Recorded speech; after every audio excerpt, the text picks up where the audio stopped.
poor performance hearings.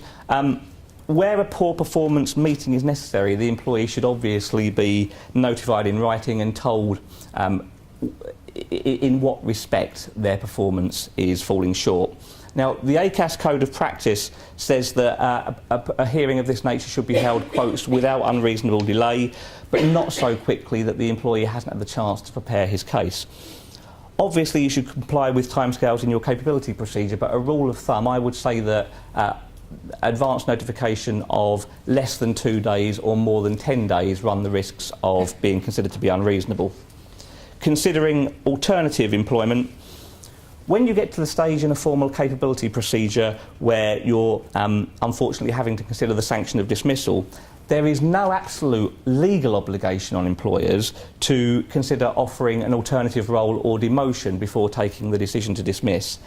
That said, case law suggests that it may be unreasonable for employers not to do so, quotes, depending on the size and administrative resources of the organisation.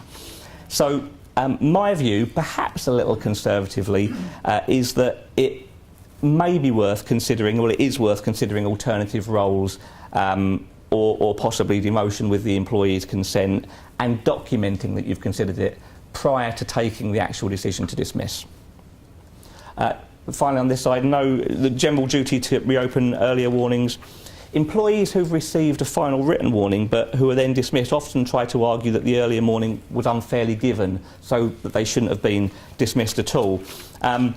Tribunals basically give fairly short shrift to that type of argument. Unless the earlier warning was issued in bad faith or it was manifestly inappropriate, the tribunals won't reopen the fairness of earlier warnings.